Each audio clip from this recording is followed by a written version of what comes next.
غزوه خیبر کې د خیبر جهاد دی، خیبر کې ټول یهودیان راغونډ شوي او د مسلمان خلاف سازشونه شروع دي. د مدینې یهودیان هم لاړل خیبر ته. خیبر ما لیدلی د مدینې منورې نه 160 او 170 کیلومیټر مزل دی. ما خیبر کتلی، قلاګانې پکې اوس هم شته چې کومې حضور پاک مبارک او د هغه صحابو فتح کړي، او اخري قلا د غر د پاسه اوچته ده چې کوم حضرت علي رضی الله عنه فتح کړې ده. نو دا خیبر ته ټول یهودیان راغونډ شوي او د مسلمانانو خلاف یې سازشونه کو، زبردست سازشونه.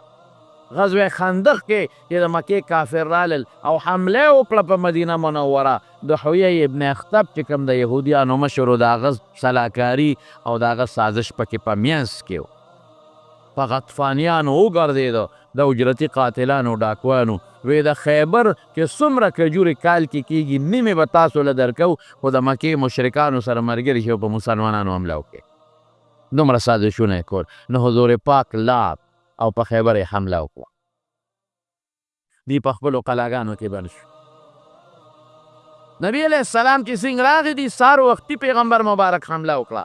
دوی چاریانې په اوږه او پچې ورسره وې په لاسونو کې، ځکه خو زمیندارانو چې نبی علیه السلام یې ولیدي محمد والله محمد والخمیس، دا خو محمد دی صلی الله علیه وسلم دی، لښکر دی ورسره. او پیغمبر علیه السلام مبارک وفرمیل الله اکبر انا اذا نزلنا بساحة قوم فساء صباح المنذرین. مونږ چې کله په یو قوم حمله وکړو بیا ګټه زمونږ د هغوی بربادي، د هغوی زمانه او د هغوی سار دا بیا تباه او بربادي. مونږ له به خدای فتح راکوي. مسلمانان غیر چاپیره دي، محاصره د دوی د قلاګانو کړې ده. یو قلا فتح کیږي او چې کومه فتح کیږي نو دا یهودیان بلې له منډې وایي، فتح کیږي دی بلې له منډې وایي، بلا قلاګانې دي او ټولې قلاګانې محاصره دي، مسلمانان ته تاو. سخت وخت دی د خیبر، د بل په کلي حمله ده او یهودیان دي، او سسته مقابله، داسې وړه مقابله هم نه ده، او یخنیم ده او صحابه وږي هم دي، ډېر زیات وږي دي. په پردي وطن کې ډوډۍ کم ده چې تا له به څوک پخه کړي، تا سره غنم کم دي، مدینې نه خو ځان سره نشي وړی، اوړه کم دي ځان سره، ستوان متوان دا سیزونه ورسره دي. رسول الله مبارک یو ځل صحابه ډېر وږي وي ستوان راغونډ کړي، چا سره یو کاسه او چا سره دوه کاسې، چا سره لږ چا سره ډېر، هغه یو ځای کړل او بیا په ټولو باندې په شریکه تقسیم کړل. وږي هم ډېر زیات دي. په یو قلا کې یو شپونکی دی، اسود ورته وایي.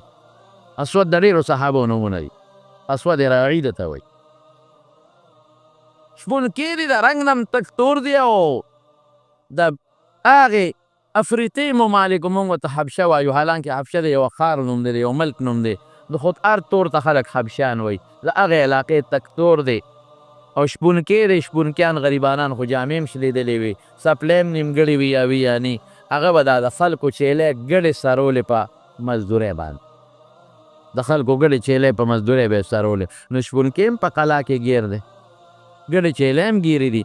دې شپونکي د خپلو خلکو ته ووایي چې دوه خبرې دي، یو خو دا چې زه دلته ګیری یم او ګډې چیلې هم دلته ریګیا نشته، نو که ستاسو خوښه وي زه به دا ګډې چیلې بهر وباسم. زه شپونکي سړی ما ته څوک څه وایي، نو دا ګډې چیلې به وسرومه او قوم هم ورته وایي چې دا لاړ شه، دا ګډې چیلې سم دلته راته مري، ګیا نشته، نو دا بهر وباسه، دا به مو سره او موږ له جاسوسي به مو کې د محمد صلی الله علیه وسلم او د مسلمانان. د وی ډېره ښه ده، ګډې چیلې خو د ده نه دي، د خلکو دي. لکه پخوا به دلته شپونکیانو، پخوا زمونږ موږ چې واړو دا شپونکیانو او دوی به دا شپانه به دا د خلکو به غواګانې او څاروي هر چا به څار وشړل، شپونکي به بوتل په دې مقبره کې او په دې پټو کې به یې څرول او مازدیګر به شپون هغه خپل څاروي راوستل، هر غوا هر څاروي به خپل کور ته ته. اوس هم په دې خیشکو په دغه علاقه کې دا رواج شته، خو زمونږ علاقه کې اوس هغه دشتې لاړې ختمې شوې او هغه پټي نشته چې پکې اوس څاروي ورسره کېږي. په ډېرو علاقو کې دا رواج اوس هم شته. هغه چې ګډې چیلې راویستې، هغه غریب مزدور دی، پردی ګډې چیلې دي او هغه سړی د مسلمانانو خواله رالل. چې څنګه رالل مسلمانانو ته رانږدې شو، نو مسلمانانو ته وایي ستاسو بادشاه کوم ځای دی؟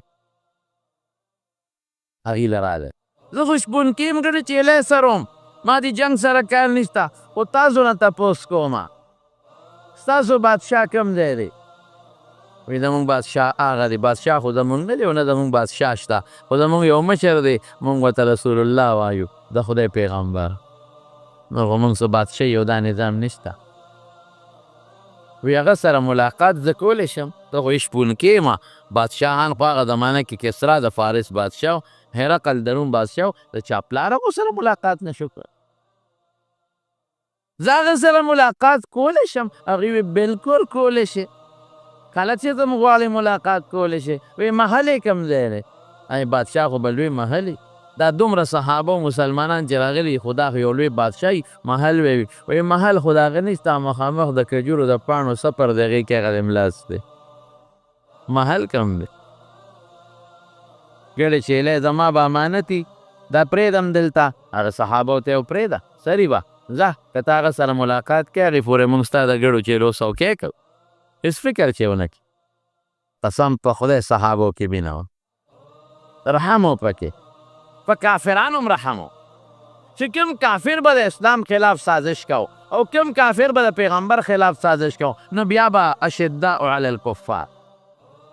او چې داسې به نه وه نو کافرانو باندې به هم رحم کو.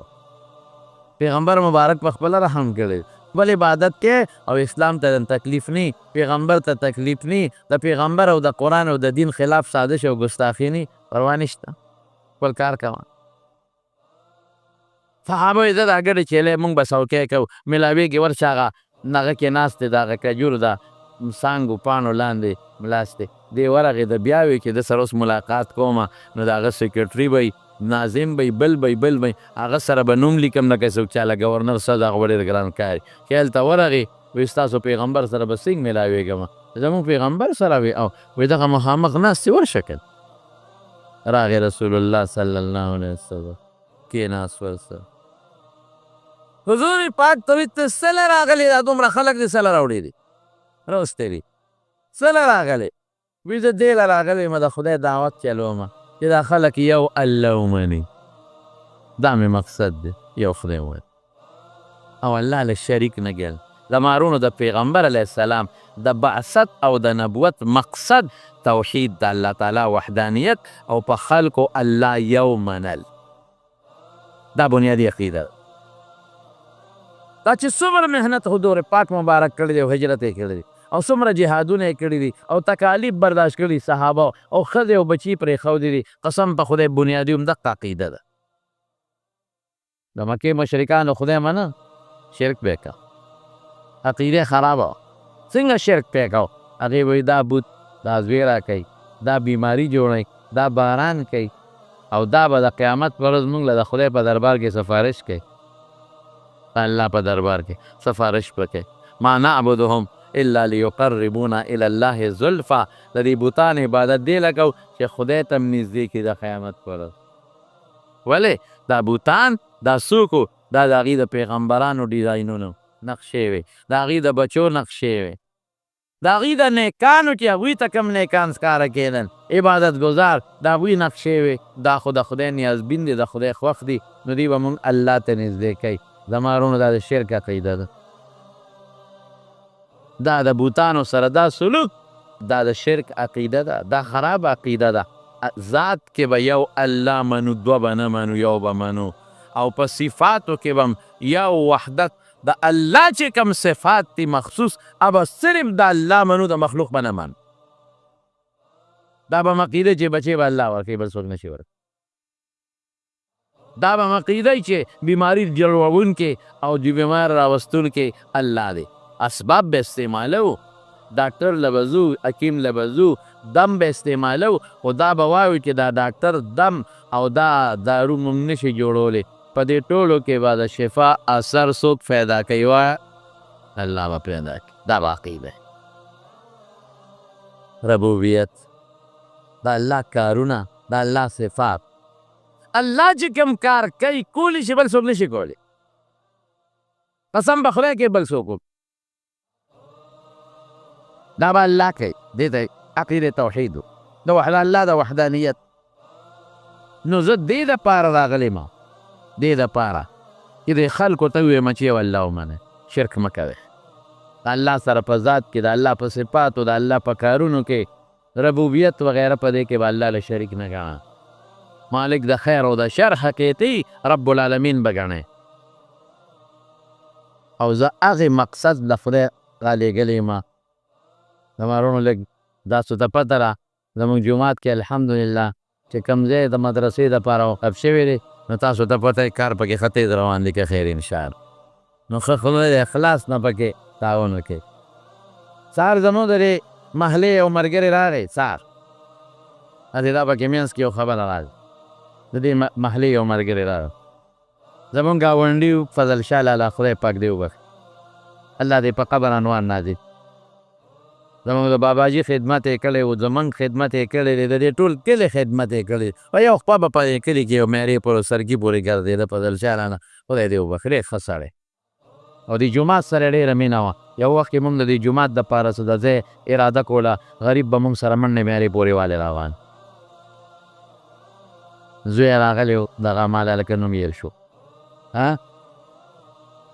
ناظم شاه صاحب مال 12,000 روپۍ غالبا په لفافه کې راته ډېر جزان دي غریبانان دي ډېر جزان دي. ما ته یې دا 12,000 روپۍ به والې او دا به په دې مدرسه جومات کې ولګې دا به د ما د پلار دپاره آخرت دپاره ثواب شه. تاریخ عجز کله کسبګر انسان عجز وي کسب چې کوي دا عجز دا غریبانه دی پردی ډوډۍ ته ناست دي غریبانه ته خدمتګار یې غریبانه. ما وی ګوره دا اوس د ده زړه کې یو جذبه ده څومره لویه خبره ده نن د پلار مینه د هغه لکې پرته ده نن د هغه لکې د پلار مینه پرته ده دا پیسې په بچو هم لګولی شوې دا بچې په ښځه هم لګولی شي دی په ویرونو هم لګولی شي محتاجه دي غریبانه محتاجه دي ما ته پته ده بېوسه دي اجدانه نور درته نه شم ویلی خو د هغه په زړه کې د پلار محبت او مینه ده زما پلار ډېر ښه سړی زما پلار مونږ سره خوارۍ کړي دي اورېږه زما د پلار دپاره یو ثواب ګټم او جومات کې ورکوم 12,000 روپۍ ما په ډېره خوشحالۍ هغه لفافه ته یې واخېسته ما لاس پړ دې هم نه ده 12,000 دي که لا 14,000 ما کتلي مې غالبا 12,000 ما واخېست. زما وروڼو تاسو ته ځکه یم چې زما محتدیان یې د دې جومات تاسو یې که خیر انشاءالله العظیم زموږ کار جومات کې شروع کړی دی الحمدلله تېر ځل هم تاسو ډېر په اخلاص چنده ورکړی ډېر په اخلاص. بار ملکونو نه هم زما یو دوست دی هغه هم د انګلینډ نه هم څه لږې شان پیسې سره پاسه د یو سنداک روپۍ ما نه اوسېري دي هغه رالیږلي تاسې څه دا به ډېر دوستانو له رابطې کړي دي چا څه لږې ډېر رالیږلي چا نه دي رالیږلي خو ما فیض احمد ته مې کار شروع که فکر مه کوه دا به سر ته رسو قرضونه به رالوله خو دا به انشاءالله کار به نه بندو چې دا خشته ښکلې د دین مدرسه د حافظانو د قاریانو پکې جوړه شي او بره پرې ښه خشته ښکلې چت واچو چې د جمعې دا مخه ملګري پکې لاندې د جمعې بیا مونځ کوي او بره هم پکې د جمعې مونځ کوي انشاءالله العظیم. زما وروڼه ستاسو جومات دی ستاسو مدرسه ده دا څادر ګرځي ګورې ما تاسو ته موږ بار چندې نه غواړو نه زموږ سفیر څه چې غواړي نه زه خلک ګرځوم چندو پسې نه دا کار کوم خو مې ارمان دی چې همدا ستاسو د دې جومات مقتدیان یې که د تورنځو یو که د بار نه د پېښور یو ځای بل دی نو اخلاص سره په دې څادر کې حصه واچوئ ښه ځکه سیمنټ په 1500 څه ده 10 د پاسه بوری ده ډېر زیات لګي ډېر زیات لګي سیخ دی او څه د پاسه 1,15,000 دی که 12,000 روپۍ یو ټن دی او ټنونه به پکې لګي کرش هم پکې لګي هر څه پکې لګي نو بعضې دوستا که څوک پکې تعاون اول غواړي اوس دی زما ورور د خالي صاحب فیض احمد صاحب هغه سره خپل نومونه ولیکئ یا تاسو ته خو ما نمبر ویلی دی 0333 913 1210 هغه نمبر دی یا ما سره هم خیر د رابطه کولی شئ نو د ده د اخلاص نه تعاون وکړئ پلار پسې خیرات وکړئ مور پسې خیرات وکړئ پلار پسې مور پسې لکه څنګه چې ناظم شاه وکړ دقسې پلار پسې مور پسې خیرات وکړئ تاسو هغوی راوړی یې دغې مور او پلار ماشومان لوی کړی یې دغې مور او پلار دله او د سماتې پاک کړي دي نن هغوی ستا مدد ته محتاجه دي او د دې صدقه جاري نه لوی مدد بل نشته او ځان دپاره مو کې مصیبتونو رس صدقې خدای به مصیبتونه درنه لرې کړي او دا عقیده وساتئ چې د خدای لار کې ورکړئ خدای غیرتي دي دا به نه روکئ انشاءالله د هغې بدل یې به خدای په دنیا کې هم درکوي په آخر کې به هم درکوي انشاءالله العظیم. بهر کې پرونو دا خو دا څادر ګرځېده د هغې متعلق خبره مې وکړله. بهر ملکونو کې زموږ دا بیان ډېر خلک اوري، چې څوک هم دا اوري هغوی ته هم زموږ دا درخواست دی چې که دې مدرسه هم ده جومات هم دی، څوک پکې څه قسمه تعاون پول غواړي نو موږ سره کولی شي انشاءالله. ډېره زیاته ګراني ده او ډېرې پیسې لګي. دغې خور سره او خویندو سره د خدای د دنیا او د آخر خیرونه نصیب کړي. زه خو وایم چې یا الله دې په دنیا هم خوشحاله کړي او په آخر هم خوشحاله کړي، او خدای مور او پلار لی په آخرت کې اجرونه ورکړي، ځکه ډېره کښه قرباني وکړه، ډېره غټه قرباني مونږ سره کړې. زمونږ زړه ورته دعاګانې کوي او تاسو ته مې هم چې د ده د اخلاص زموږ د دعاګانې کوي انشاءالله. بهر کې زما رو عقیده زما خدا مقصد دی چې الله ته حضور پاک هغه شپونکي ته وایي چې الله پاک یو ومنې زه د هغه الله رسول یم. شپونکي ورته زه وایي که دا چل مې وکړو دا چې ته ماته سوی نو بیا به ما سره به څه چل کېږي، زه به څه شم. شپونکي ورته وایي رسول الله صلی الله علیه وسلم به تو فرمایل وی تاله به خدای په جنت کې لوی مقام درکړي، د خدای د عذاب نه به بچ شي، مسلمان به درته ویلې کېږي. او زما د دې صحابو به رور شي، رور د دې رور به شي، زمونږ به رور شي. وی زه به رور شمه، زه خو تک تور یم، زه خو ډېر عاجز یم، زه خو فقیر مسکین یم، ما خو سپلی جامې م شلېدلې دي او ما نه خو بینځي بینه، زه به دوی رور شم. حضور پاک فرمایل بلکل که ته په اسلام کې داخل شي او مسلماني دې ومنله نو بچې زه به دې را تر غاړه باسم ځان ته، زما دا صحابه به دې ځان ته را تر غاړه باسي، زمونږ رور به شي، رور په مونږ به ډېر ګران شي. انما المؤمنون اخوة، مسلمانۍ کې به هر مسلمان د بل مسلمان رور یې، رور مسلمانۍ وایي دې ته مسلماني، مسلمان د مسلمان رور، بس مسلمان د مسلمان دشمن به نه، مسلمان به کوشش کوي چې مسلمان ته په هغه نظر وګوري لکه خپل لور ته چې په کم نظر ګوره، او د مسلمان ښځې ته به په هغه نظر ګوري لکه د خپل لور ښځې ته چې په کم نظر ګوره، او د مسلمان مور ته به په هغه نظر ګوري لکه خپلې مور ته چې ګوري، او د مسلمان لور ته به په هغه نظر ګوري لکه خپلې لور ته چې ګوري. درندګي به نه کوي، نن خو درندګي شروع، ښځو سره قسم په خدای هغه ظلمونه شروع دي ښځو سره.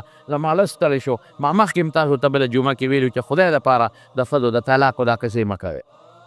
ورشه وګورئ په پنجاب کې زموږ دا صوبه ګزاره کوي، هلته موټروی باندې غریبه زنانه را روانه ده او داپوان راغلي دي او څه عمل یې ورسره د بچو په مخ کې ورسره جرم کړی دی.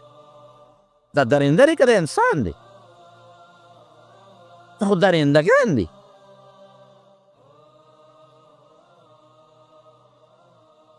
د شپې له راپاسې ښځه کوزې د موټر نه، بچي تې تختې، ښځه بچو پسې درمټې وایي، شیشه ورته د موټر ماته او د ماشومانو بچو په مخ کې د هغې عزت اخلي.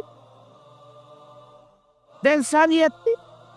ښځو سره موږ څومره ظلمونه شروع کړي، په کور کې دنګه څونه ظلم کوو.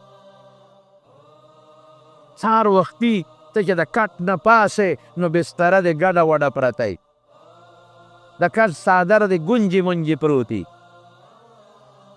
او چې کمې اوبه د شپې څکلي او کمې پیاله یې د ګنده پرېښي د ډوډۍ هغه ګنده پرېږدې، او چې ته لاړ شې واپس راځې ستا د تلو نه پس ښځه درته بستره واره کړي، څادر وڅنډي، درته یې ښه مزېدار اوار کړي چې راځې صفا څادر او صفا کټ له را روان.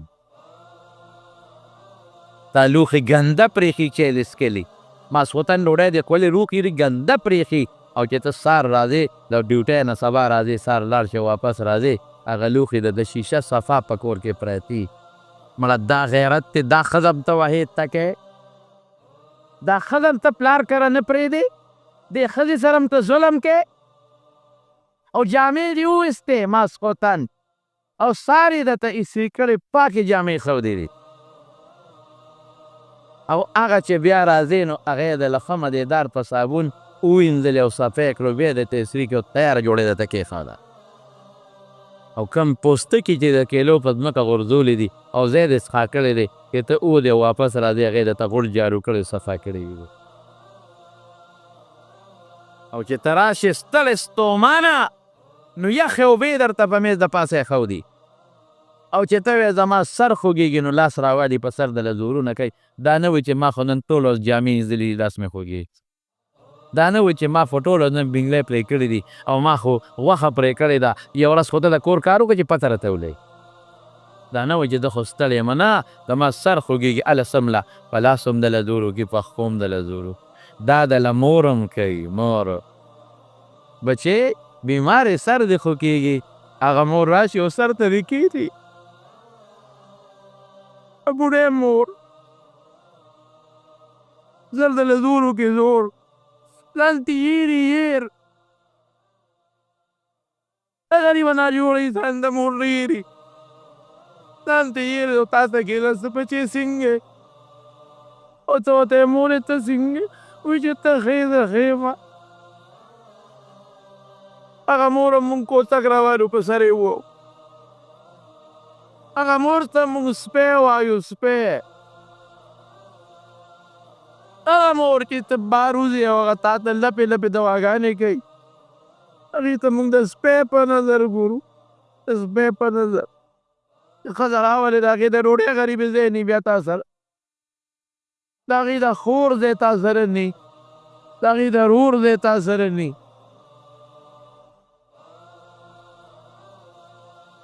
موږ ولې دونه ظلمونه مونږ کوو؟ مونږ خدای له به نه ځو؟ دا زنانو سره ولې دونه ظلمونه مونږ کوو؟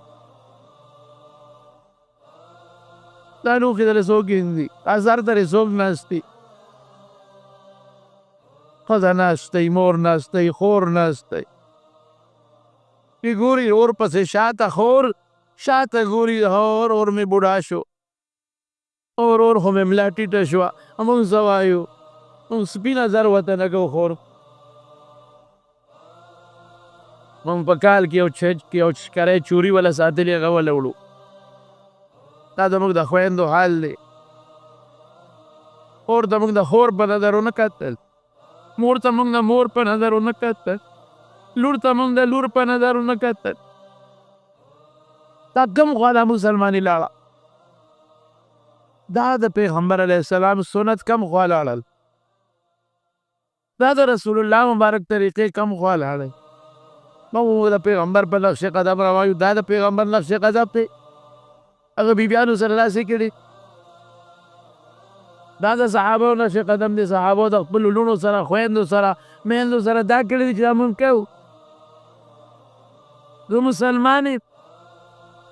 دا حال دی زمونږ د ښځو د کراچۍ کې، سیالکوټ کې او ځای په ځای آی دن اخبار کې راځي، روزانه اخباراتو کې دا راځي.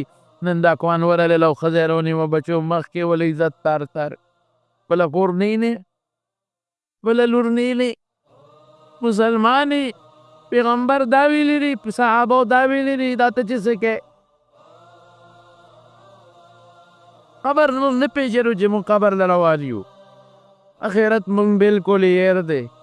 د خبر عذاب ته زموږ نظر نشته، د قیامت ورځې ته زموږ نظر نشته. د دنیا ژوند دی او دولت او دولت او دولت او مز د دنیا مزې چرچې. زما وروڼو خبره مې دې پورې کوله چې خویندو ښه احترام کوئ، تپوس یې کوئ. تورسرې دي، کور کې ناستې دي، غریبانان یې نشي کولی مزدوري. رور له پکار دي د خویندو تپوس کوئ، ورځئ شی ونه وړئ، لږ شي باندې خوشحالېږي. مړی سموړاسې ورځه د خور تپوس کوه، خوشحاله به شي. مور سره لږ سات کښېنه که جمدی وي وکړه مړی قبر له ځه. مور ډېر نعمت، قبر له لوڼو په سر رحم لاس ایږده. ترور دی دا خیال ساته، ظلم مه نه کوئ چاته. تا درندگی د درندگان اورېدل اړوې درد وکړو چې دا هم د چا ګور به هر څوک دی. مسلمان وطن کې سفر خو کوي، ولې دا دونه ظلم به خلکو شروع کړی د ښځو سره؟ بهر کې زما وروڼو نبی کریم صلی الله علیه وسلم وفرمایل چې کلمه دې ووایې الله به دې خوشحاله کړي. زمونږ رور به شي، رور به شم. بلکل ما له خو بیل وي، مونږ به دې راته غاړه باد وو ځان ته. دین کې بیا نشته لا فضل لعربي على عجمي ولا لأبيض على اسود الا بالتقوى. د سپین په تور د عربي په عجمي فرق چې دی په تقوا دی پرهیزګارۍ باندې دی. نور دا فرق نشته، دا تور د سپین دی، دا مالدار او دا غریب دی. زما وروڼو وی ښه وی داسې به وشي وی او هغه شپونکي کلمه شهادت وی او خدای مسلمان که مسلمان شو وی مسلمان که رسول الله مبارک ته وی اوس به څه کوم زه څه وکړم. دې ته امانت وی، دې ته پیغمبر وی. پې بچې لاړ شه او دا ګډې چیلۍ کې د چا دي د هغوی ته حواله که نو بیا راځه. اها اوس عقل څه وایي دلته؟ عقل وایي چې دا خو د دشمن ګډې چیلۍ دی، غنیمت دی په ګوتو رالی. که حمله پرې قلع وشوه همدا ګډې چیلۍ به نیسو غنیمت پی او لاس ته راغې واپس یو او کم وخت دی صحابه دومره غریبانان اوږي دي دومره چې د یهودیانو نه خره راونیول، خره یې لال کړل، خره دا کورني خره او په کټمو کې غوښې باندې کړې. نو حضور پاک ته چا وویل چې صحابه خو خره لال کړل او هغې په کټو کې باندې کړې. وی الوازو کې مردار دي، هغې ته پته نه وه غریبانانو ته. دغې وخت کورنۍ خره د هغې غوښې خوړل حرام شو، مردار دي. یو صحابي وی یو د او وازګې یو دغه چا راویستله تیلې، وی ما ور ټوپ کړې وږې ومه، حالانکې بدبویه او بویه یې کو چې شاته مې وکتل حضور پاک مبارک ولږه حیا نه اوږي دي غریبانه هېڅ درک نه لګي. همدغه ګډې چیلۍ سبا غنیمت کې را حاصلوي، لیکن دې شپونکي ته وي بچې دا یو څه هله شامه دا خپلو کسانو ته واپس که نو بیا راشه. ولې؟ ځکه هغوی تاله دا ګډه چیلۍ درکړي، ته خو مزدور یو معاهده ده ورسره ستا، په تا ذمه داري ده چې دا به هغې له واپس بوځې، امانت کې خیانت به نه کوې بچې، شابه دا واپس یو څه نو بیا راشي. خو پکې څوک داسې نن سبا د دشمن مال سه او بیا هغه دشمن ته چې حمله دې پرې کړې ده، محاصره دې کړې ده، قسم په خدای د رسول الله مبارک امین امین امانتګر. او صحابو ته دا چل ښولی هغه ګډې چیلۍ واپس بوت دی. صحابه کش نه کوي چې صاحب دا خو غنیمت دی که نه، دشمن مال دی، محاصره هم کړې ده. نه نه دا د دې بچي ذمه داري د دې ګشپونکۍ دی، هغې ورکړي دي، دا به واپس بوځي ونه چې خیانت را نشي. دنیا کې یو مثال پرېږدم، ګډه چیلۍ واپس کې واپس راغی چې راغی رسول الله مبارک ته ویل به څه کوو، د حج وخت هم نه چې حج له دی او څوک وي دغې وخت کې له حج فرض هم نه، د مازه وخت هم نه دی چې مونځ وکړم، د روجې میاشت هم نه ده چې روجې ونیسم، غریب دی زکات هم پې فرض نه دی. وی اوس به څه کوم؟ وی بس اوس که دې خوښوي نو توره په لاس کې والې جهاد به وکړې. وی ښه چې جهاد وکړم او مړ شم څه به کېږي؟ خو لا غریب نه دی خبر کن. وی چې مړ شي نو الله به د جنت الفردوس ته ورسوي، هغه جنت چې د الله د عرف د سوري لاندې دی. او چې مړ شي وی زه خو تک تورې ما، وی تک تورې خو که مړ شي تا نه به رڼا خیږي، تا ته به د جنت حورې هرکلې او مرحبا وی. وی دا دې توره راکړه، توره یې ورکړه، لال وجنګېد، اتفاق ته ګوره شهید شو. چې شهید شو صحابه ټول پرې راغونډ دي، وی دا څوک دی؟ دا خو څوک ناشنا دي، موږ خو نه پېژنو. نور خو ورته پته وه چې پلانکی دی، زر اوچت کشه هغه لمبۍ او هغه د خیر په شهید لمبل خو نشته، خښۍ دفن کوي، خو دا خو ناشنا دی. رسول الله مبارک وی دا هجوم او بېله سره وی دا صاحب یو هلک شهید شوی دی، څوک یې نه پېژني، په تیر کې لګېدلی دی او که دا څنګه دی، هغه ته خلک راغونډ دي. نبي علیه السلام مبارک ورغې چې ویې کتل وی دا زه پېژنم، تاسو نه پېژنئ، خو دا بچی زه پېژنم. هغه بچی دی چې د نه لمونځ وکړو، نه روژه ونیوله، نه زکات ورکړو، نه حج وکړو، نه نیک عمل وکړو، خدای جنت الفردوس ته ورسوي.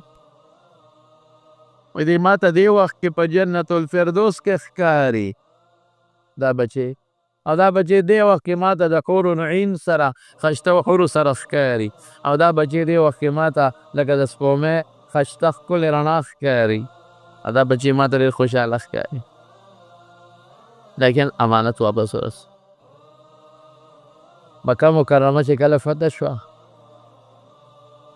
مکه مکرمه یاره خبره اوږده ده اوسه تا باید اوسه بله جمعه کې وویم خو زما وروڼو په مونځ ستاسو دا غټه ذمهداري ده غټه د مانځه کې مونځ په صحیح طریقه ویم پو غلطې ونه په مونږ د زکات ذمهداري ده چې مونږ زکات د هغه طریقې سره ورکړو چې کوم مونږ ته رسول الله مبارک ویلی دی او مونږ پکې ریا ونه کړو مونږ صدقه او خیرات په هغه طریقه ورکړو چې مونږ ته پیغمبر مبارک ښوولی دی او مونږ په هغې کې ریا م نه کړو او سبا دا م نه وایو زکات مې در نه کړ خیر ښېګړه سره کوم او زما له غم ښادۍ له اوس نه راځي نه لا تبطلوا صدقاتکم بالمن والاذا احسانونه به نه کوي نه چاته ضرر رسوي صدقه به پرې نه برابروي نو روجې نیسو یو ذمهداري د په هغه طریقه چې حضور پاک ښوولی حج هم یو ذمهداري د په هغه طریقه امانت ذمهداري ته وایي چې الله ویلي په هغه طریقه او ایرونو د ښځې پته یو ذمهداري ده هغې سره به هغه ژوند تېری چې څنګه الله او رسول تېر کړ څنګه رسول الله مبارک تېر کړو د بچو هم تا باندې یو ذمهداري ده هغسې ژوند به تېری چې کوم موږ ته پیغمبر مبارک ښوولی دی په بچو د پلار او د مور ذمهداري ده هغسې ژوند به تېری چې څه موږ ته پیغمبر مبارک ښوولی دی او په افسر هم یو ذمهداري ده چې د خپل ماتښت سره به داسې ژوند تېری لکه د بچو سره چې ژوند تېری او د کلاس فور او د بابوم دا ذمهداري ده چې د خپل افسر سره به داسې ژوند تېری لکه د پلار او د تره سره چې څنګه ژوند تېری او د سرکاري افسر ډیوټۍ والا باندې دا ذمهداري ده چې وخت به پوره تېری تګي به نه کوې په ډیوټۍ کې ډګي به نه کوې او د خزانې کې به کرپشن نه کوې کرپشن په تا ذمهداري ده خیانت به نه کوې خزانې سره د مل نه به کوې دا ذمهداري ده په تا دا ذمهداري ده چې ستا ملک دی دې ملک سره به هم تګي نه کوې دوکه به نه کوې دا ټول ذمهدارۍ دي که په تا دا هم ذمهداري ده چې زه دله پیسې درکړمه چې ماله روجې راکړه نو ګډې والا به نه راکې صفا روجې به راکې مساله راکړه نو ګډې والا به نه راکې صفا به راکې غوښه راکړه نو صفا به راکې ګن به راله نه راکې پیسې زیاتې والا دی خو زیاتې کېږي زیاتې به درکړم خو ښه شی راکړه ټماټرو والا هم ټماټر اخلي نو دا ذمهداري ده په تا چې ښه شی به ورکې دا نه چې هغه پیسې رالي د جیب نه تا ټول د لاندې نه هغه څښا چقل راغېستې هغه دې پکې ورته اچولي نه خو امانت ته خیانت دا ټول خیانت کې راځي ټوله ورځ خفه کېږو به نه نیکان هم شته صالحان هم پکې شته خو بعضې کسان بعضې دکانداران د 1 نمبر په ځای 2 نمبر شي خرڅوي قسم په خدای خیانت د یو پاک شي په ځای ګډه خرڅوي ګډون شي قسم په خدای خیانت دی او حرامه ده ته چې کوم شی غواړې هغه نه درکوي د هغې په ځای بل شی درکوي ته یې ماله جاپانۍ راکته چین والا درکوي ته یې ماله اول نمبر راکته 2 نمبر شی درکوي قسم په خدای چې دا خیانت دی او ټګي ده 15 ګیره ده او سترګو کې د رانجم کړې راچولې دي او ګیره لري ښه د زیتون تیل ورکړی چمک دې موله ورکړی او بډې دې موانې دي او دا چلونه کې او کال کې عمره او حج هم نه قضا کې قسم په خدای چې حرام خوري قسم مې راته وخوړ کوه حجونه عمرې که ګیره د نامه نه هم لاندې که پټکې مو سره ووه ښه رانجم واچوه ګیرې له ښه چمک ورکه دا بعضې دي ګورې داسې دا شکل خدای له نه جوړ کړی دې لپاره یې جوړ کړی چې سړی تیر باسي ته ورشې وایي ده خو په لمن مونځ کېږي د ګیرې ته یې وګوره سمه رڼا کوي د مخ ته یې وګوره سمه رڼا کوي د تندي ته یې وګوره سم سجدې پې داغونه جوړ کړي او د رنجو ته وګوره داسې نه دي ګران شوي دا ټول دې پورې کوي او د شکل ته وګوره بډو ته وګوره بان سره جومات ته لاړ او منځ کې ورته وایي کاکاجي زما روجې په کار دی خو چې ګډه پکې نه نو ټول دله هغه 2 نمبر شی لري 2 نمبر ګن درته ټول در واچوي هغه دوکې والا شی دله درکړي په دې قسم دی چې دا حرام حرام حرام او رسول الله مبارک فرمایي وی هغه غوښه چې د حرامو نه زرغونې د جنت خوشبو پې حرامه ده اله به دي چې په دوزخ کې وسوځېږي فالنار اولا بها اور ته به په مولا هم ذمه داري ده د عوامو سره به ته خپل اخلاص کې دین ورته بیانې دا منه کې چې که زه دا خبره کوم ته ما مختلي به خفه شي او ما په طریقه په نرمۍ بیان که ما به د امامتۍ نه وباسي رزق په امامتۍ کې نه دی خدای به یې درکړي په مدرس هم ذمه داري ده د مدرسې په مدرس چې دی به هم درس کې ټګي به نه کوي دوکه به نه کوي صحیح طریقې سره به درس کوي او کتاب به جوړ هر چا یو خپله ذمه داري ده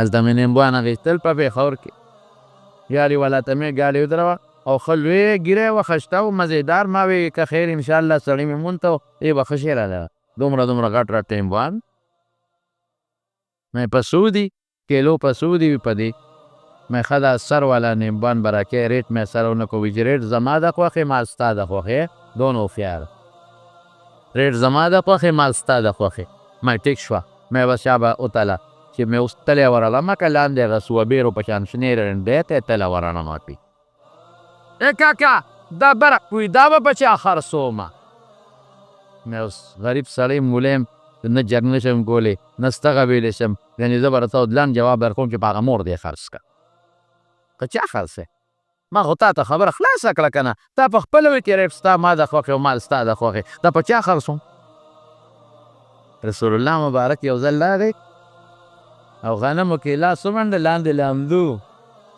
سړي ته دا ویلې وایي باران پې شوی دی باران په بره کېږي که په لاندې کې لامده بره کېږي چې خلکو ته پته لګي موږ څه چلې کوو موږ لکه لامده او ګن لاندې کړو ښه پې د پاسه کړو چې ګاډ پې دوکه کړو او ګاډ پې ووو او د شپې چې کور ته لاړ شو نو بیا څه چل کوو بیا موږ ښه ورېږه ای ډوډۍ خوره نه ورېږه مونځ کومه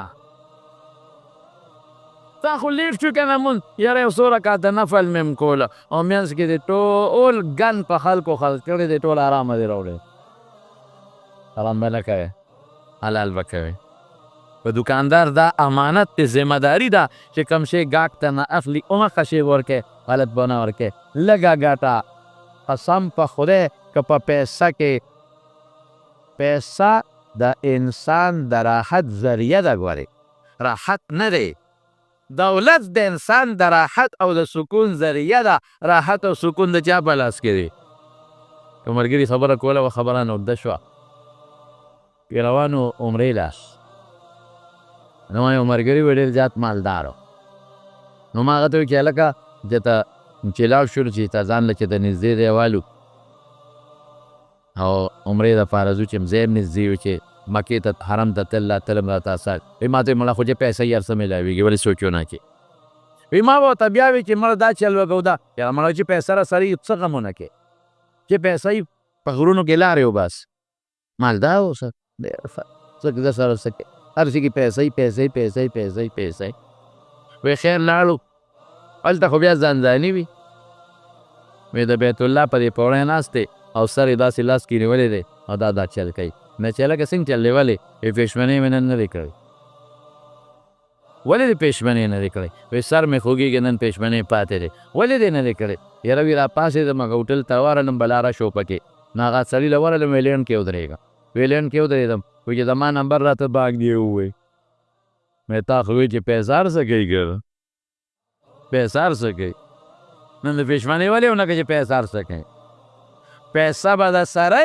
او ډاکټر به راته وایي چې بابا علاج نه کېږي دا کور ته بوځو ځکه نو به پیسه ته جوړ کړو پیسه به د سړي دوی به دې بوځي شفا ته هغه خان ته ګټو وټو اسپتالونو ته وبوځي او ډاکټر به وایي اتیا لکه روپۍ راوړه دا داخله که دې نه بغیر نه کېږي اتیا لکه به داخله کې بیا به ډاکټر وایي یاره بس مونږ خپل کار وکړو ستا بس دوا ورته کوه ځکه نو په پیسه یې ته بد ته کړه په پیسه یې ته جوړولی شي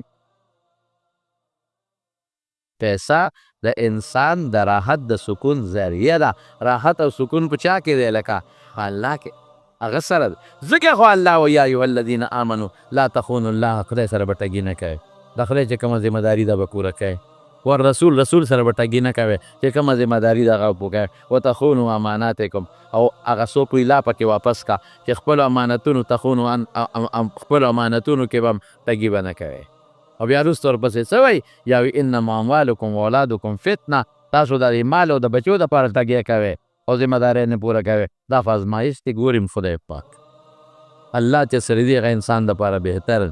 نو انشاءالله هر انسان په دې پوه دی امانت څه ته وایي ذمهداري. هر انسان په دې پوه دی چې په ما د خدای څه ذمهداري ده، په ما د رسول څه ذمهداري ده، او په ما د بنده څه ذمهداري ده، په ما د ښځې لور خور ګاونډي او د ما د زمیندار او د همسایه او په زمیندار د نیک څه ذمهداري ده، هغه به پوره کوې. دې ته امانت وایي. او ذمهدارۍ ته په حقیقت کې امانت وایي. د چا راز چا سره پروت دی هغه راز ښکاره نه کړي، دې ته امانت وایي. المجالس بالامانه رسول الله صلی الله علیه وسلم فرمایي چې مجلس کې څوک یو بل سره خبرې کوي نو دی به دا خبرې محفوظ ساتي، بل ته به نه وایي. المجالس بالامانه. او رسول الله صلی الله علیه وسلم فرمایي چې دوه کسه یو بل سره خبرې کوي او ناګانه دا یو داسې شاته وګوري، د دې خبرې مقصد دا دی چې دا خبره زه پټه ساتل غواړم، دا به ګورې چاته نه کوې، هغه خبره به نه ښکاره کوې بل ته. البته د دریو څیزونو اجازت پکې شته. یو دا چې په یو مجلس کې څوک د چا د مرګ صلاح مشورې کوي پټې، نو هغه ته ښکاره کړه چې دا بل مسلمان وینه بچي. یا په یو مجلس کې څوک د چا د بدعملۍ مشورې کوي، نه ښکاره کړه چې هغه انسان خپله لور خور محفوظ کړي. یا په یو مجلس کې څوک د چا د ضرر او د ډاکې او د دوکې مشورې کوي او ته پې خبر شوې، نو هغه سړی خبر کا یا خبره ښکاره کړه چې هغه بل مسلمان بچ شي. د دې نه علاوه المجالس بالامانه، مجلس کې چې څوک خبرې کوي هغه ساتې، هغه بار نو باسي. ذمهدارۍ ته وایي په تا یو ذمهداري راله هغې ته امانت وایي. قرآن شریف کې رب العالمین چې دا کوم آیت ذکر کړی دی، انا عرضنا الامانة على السماوات والارض والجبال، وایي موږ په اسمان یو ذمهداري ور واچوله. انسان نه مخکې اسمانونو ته وایي په تاسو یو ذمهداري چې ما به پوره کوئ. خو څنګه ذمهداري؟ هغه تکویني ذمهداري نه، خو اوس هم په دې کائناتو کې د خدای شته. نور لګیا د خپل حرکت کوي، سپوږمۍ لګیا د خپل رڼا ورکوي. نه تکلیفي چې ته به مکلف یې، که دا ذمهداري دې پوره کړه نو زه به خوشحاله شم او خوشحالۍ به در کوم، هر څنګه خوشحالۍ چې. او که هغه ذمهداري دې پوره نه کړه نو بیا به زه خفه یم، عذاب به در کوم، هر څنګه عذاب چې به در خدای پاک ورکوي که نه. غر له خدای عذاب نه ورکوي، ټوکلې ټوکلې یې کائناتو کې خدای کوي، ځمکې له خدای بعضې وخت سزا ورنه کړي. د خدای په نزد کې کومه سزا ده، مخلوق له سزا ورکوي. خو اثر یې ځمکې ته ورسېږي، ځمکه ټوکلې ټوکلې شي، ختمه شي، وغورځېږي دریاب ته، اوبو سره وبهېږي.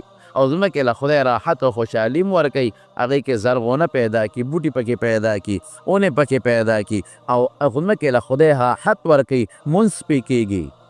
کومه ځمکه چې په هغې مونځ کېږي، په کومه ځمکه چې قرآن تلاوت کېږي، په کومه ځمکه چې دینداري کېږي، دا ځمکې له خدای په دنیا کې جنت ورکوه. دا ښه ځمکه ده، بهترینه ځمکه ده. نبی کریم صلی الله علیه وسلم فرمایي خیر البقاع مساجدها، په ټولو ځمکو کې بهترینه ځمکه جوماتونه دي. وشرها اسواقها، او په ټولو ځمکو کې خرابه ځمکه د بازار ده. ولې دوکه پکې کېږي، دروغ پکې ویلې کېږي، د خدای په نوم قسم په دروغه پکې خوړلې کېږي، سودي کاروبار پکې کېږي، تګي پکې کېږي، ذمهداري پکې څوک نه پوره کوي. نو ګوره ځمکه بعضې د قسمان ته وي ذمهداري در کوم، ادې پوره کړه، بیا به زه خوشحاله یم، بیا به تا هم خوشحاله یم. هغه هر څنګه چې لکه د انسان چې خوشحالي د جنت ته هر څه چې الله ته معلومه ده. او که دا ذمهداري دې پوره نه کړه بیا به خفه یم، سزا به در کوم. ځمکې ویې نه، دا نشم کولی. ما دا تکویني تابعداري ډېره ده چې ما کې اسمان وی نشم کولی. دا تکویني ذمهداري ډېره ده چې په ما کوم بستا پیدا کړی مو کوم کار له هغه به کوم، او نور هغه نشم کولی تکلیفي چې ګنې جنت په راکې یا دوزخ یا خوشحالېږي او خفه کېږي به دا نشم کولی. مشوره یې ورسره کړو، زور یې پرې نه کېده. بیا ځمکې ته وایي چې تا له یو ذمهداري در کوم، هغه ذمهداري دې پوره کړه، خوشحاله به د خدای خوشحالي جنت هم کېدی شي، هر څه کېدی شي، هر څه کېدی شي. او که دې پوره نه کړه نو سزا به در کو. ځمکې وایي نه، الله دغه تکویني ذمهداري ډېره ده چې دا زه کوم، زرغونه ده لکومه د ستا د مخلوق له ګرځي را باندې یا نورې فایدې دې راکېښودې دي منافع بس دا ډېره ده نشم کول دغه نشم کولی ستا غصې ته نشم ټینګېدی اسمانه مو ځمکې مو ستا قهر ته نشم ټینګېدی یا به ذمهداري پوره کړی شم یا به پوره نه کړی شم بیا غر ته ووې چې تاسو غرونو تاسو باندې یو ذمهداري اچوم هغه م وکړله پوره م کړله نو زه به خوشحاله یم او خوشحالۍ به درله در کوم هغه م ونه کړه زه به بیا خفه یم او بیا به مو رانیسمه نه بس الله چې دا کم څه دی را باندې ذمهداري اچولی تکویني دا ډېره ده دغه تکلیفي نشم کول هسې نه چې ته هغه پوره نه کړو بیا دوزخ ته او ستا قهر ته به خدای څوک ټینګېږي خو چې کومه ذمهداري الله انسان چې په یو شي ذمهداري اچوي د هغې وس ورکوي لکه تا ته مه شه بازار ته لاړ شه ماله سبزي راوړه نو زه به تاله د بازار د تلو بندوبست کوم یا به موټرسایکل در کوم یا به کرایي در کوم او پیسې به هم درله در کوم چې ورشه راوړه او چې نه ته شلې او یا تا سره تلو طاقت نی تا نشم لېږلی بازار ته او بازار لرې دی تا سره کرۍ نشته او زه در نه کم یا تا سره سایکل موټر نشته او زه در نه کم نو دا بیا غلطه شوه نو خدای چې ذمهداري اچوي د هغې د ذمهدارۍ طاقت به ورکوي خو بیا به اختیار هم ورکوي کولی شي که نه شي کولی هغې درې وارو یې الله نه شو کولی واشفقن منها باس ویرېدل اوهو هسې نه پوره نه کو غرق به شو خدای ستا کائنات ستا غرونه اسمان او ځمکه قهر ته کب ته ټینګېدی شي یا الله انسان ته وایي تا باندې یو ذمهداري اچوم کولی شي که نه شي کولی تکویني نه تشریعي ذمهداري تکلیفي ذمهداري که دې وکړه خوشحالي او جنت به در کوم او که دې ونه کړه بیا به نه در کوم بیا به عذاب در کوم الستو بربکم قالو بل کوم انسان سینه وډبوله الله راواچوه کولی شم راواچوه وحملها الانسان اوس الله دا ذمهداري کوم ځای اچولې ده آدم علیه السلام د شان یې ویستل اچولې ده او که عالم الارواح کې اچولې ده جنتونو کې را یو ځای کړي ده اچولې ده کوم وخت کې الله ته پته ده خو الله قرآن کې وایي د تابعدار راواچوه انه کان ظلوما جهولا ما ته مخکې نه زما په علم کې پته وه الله وایي چې دا ډېر ظالم دی دی دروغ وایي دی به دا کار نه کوي دا ناپویه دی پوی نه دی دا ډېر ناپویه دی دا د مخکې نه ده کې جهالت پروت دی بس ګوره څومره زر یې فورا شی قبول کړه اوس دا ذمهداري به څوک پوره کوي دا به څوک پوره کوي نشي پوره کولی هغه ذمهداري رسول الله مبارک د هغه صحابه پوره کړې ده او موږ ته ویلي دي چې پوره کوي او اعلان کوي یا ایها الذین آمنوا لا تخونوا الله والرسول ای مؤمنانو ورې خدای او د خدای رسول سره خیانت تګي مه کوئ چې کومه ذمهداري پوره کړې ده هغه در باندې اچولې ده هغه پوره کوئ پوره کوئ یا ایها الذین آمنوا لا تخونوا الله والرسول وتخونوا اماناتکم وانتم لا تعلمون خدای سره به هم ټګي نه کوئ ذمهداري به پوره کوئ د خدای رسول سره به هم ټګي نه کوئ ذمهداري به پوره کوئ ځان سره به هم ټګي نه کوئ ذمهداري به پوره کوئ دا به خامخا ذمهداري پوره کوئ وانتم تاسو خیانت کوئ دا پوره نه کوئ لا تعلمون او بیا رب العالمین دې پس یو ټکی وایي واعلموا انما اموالکم واولادکم فتنه د دې ذمهدارۍ په لاره کې به مال رکاوټ جوړېږي بچي به رکاوټ جوړېږي دا به رکاوټ جوړېږي وان الله عنده اجر عظیم مال بچو ته مه ګوره خدای ته وګوره اجر به خدای در اوس یو څو د ذمهدارۍ خبرې درته کوم وایي امانت دې ته وایي پیسې ورکه دا به محفوظ وي مال ورکه دا به محفوظ وي نه په هر چا ذمهداري ده د ټولو نه مخکې په ما دا ذمهداري ده چې زه به الله چې کوم عقیده ما ته ویلې ده هغه عقیده به خپله محفوظ ساتم مونځ کې یو ذمهداري په ما پته ده به پوره کوې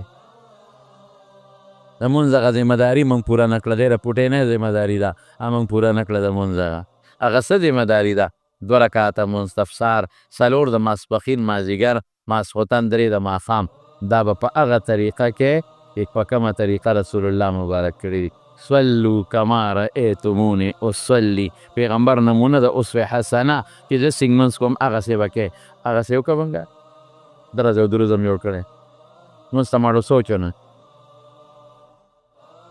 د 100 روپو ټماټر چې الو څومره پکې سوچ او فکر کوو لټو چې خراب رانه کړي او د 15 روپو مونځ کې موږ پکې سوچ ته کوو او هغه نور امانتونه توبه وباسه. نبی کریم صلی الله علیه وسلم چې هجرت کوي د مکې نه مدینې منورې ته د کافرو د لاسه هجرت کوي. د مکې خلک یې ټول دشمنان دي په وطن کې نه پرېږدي او دغه وخت کې پیغمبر علیه السلام سره پردي مالونه پراته دي امانت. دغه وخت د پیغمبرانو نه مخکې امین و امانتګر او د نبوت نه مخ وروسته امین دی امانتګر د کافرو مالونه ورسره پراته دي. حضرت علی رضی الله عنه یې راوسته او په خپل بستر یې سملو وی علي زما په دې بستر سمله کافرانو بیګا اراده کړې ده په ما په کور به حمله کوي. جبریل علیه السلام د کافرانو د میټینګ ټولې خبرې حضور پاک ته راورسولې. رسول الله مبارک علي پرېښود وی موږ به د شپې وځو او ته به سهار وختي چې ما سره څومره امانتونه دي د هر چا چې دي د کافرانو مشرکانو د هر چا به خلکو ته واپس کړي نو موږ پسې راځه مدینې منورې. اوس داسې وخت کې دې ته امانت وی وی چې راشه بیما نه پرېږدي په وطن کې مې نه پرېږدي زما ملګري نه پرېږدي وحي ته کوي ما سره ظلمونه کوي په شا راته لرې اچوي د دې دا مالونه غنیمت دی وړه نه ورکوم د امانتونه دا ځان سره مدینې ته وړم. لیکن د دواړو جهانو مبارک سردار د خپل هغه دشمن چې کلي وطن کې نه پرېږدي د خپل هغه دشمن چې صحابه سره وګدي پورې ملنډې او ټوکه استهزا کوي علي پرېږدي په خپل کټ وي دا امانتونه به سهار واپس کې بیا موږ پسې مدینې ته راځه.